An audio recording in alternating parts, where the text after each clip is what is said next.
AP రాజకీయాల్లో local ఇష్యూపై మాటల యుద్ధం జరుగుతోంది. సుజనా లోకల్ కాదని కేసినేని నాని అంటుంటే, లోకల్ కాదంటున్న వారు తాను ఎక్కడి నుంచి వచ్చానో చెప్పాలని కౌంటర్ ఇచ్చారు సుజనా చౌదరి. సుజనా చౌదరి అనే వ్యక్తికి కనీసం ఎన్ని రోడ్లు ఉన్నాయో తెలియదు, ఎక్కడే ఉందో కూడా తెలియదు. కాబట్టి ప్రజలు ఇక్కడ సుజనా చౌదరికి బుద్ధి చెప్పబోతా ఉన్నారు. మన ఆసిఫ్ని భారీ మెజార్టీలో గెలిపిస్తారంటూ ఎటువంటి సందేహం లేదని చెప్పి ఈ సందర్భంగా తెలియజేస్తూ, ఖచ్చితంగా ప్రజలందరికీ నేను మనవి చేస్తున్నాను. వెస్ట్ విజయవాడ పశ్చిమ నియోజకవర్గ ప్రజలకి భారీ మెజార్టీతో ఆసిఫ్ గారిని గెలిపించుకోండి.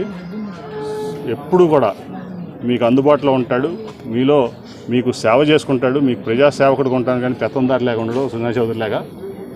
మీరెవరో కూడా కమలం గుర్తు మీద ఓటేసి వృధా చేసుకోవద్దని విజయవాడ పశ్చిమ నియోజకవర్గ ప్రజలందరికీ కూడా నేను అభ్యర్థిస్తున్నా, మనవి చేస్తున్నాను. ఆయన ఎందుకు అలా దిగజారిపోయారనే దాని మీద నేను ఆయన మీద సానుభూతి పడవలసింది తప్పితే అంతకంటే నేను ఎక్కువ చెప్పలేను. విజయవాడ వెస్ట్లో నాకు తెలుసుకోకపోతే జీపీఎస్ వాడుకుంటా తెలుసుకునే విధంగా నాకు తెలుసు. నేను చదువుకున్న బాగానే, ప్రతి గల్లీకి వెళ్ళగలను నేను.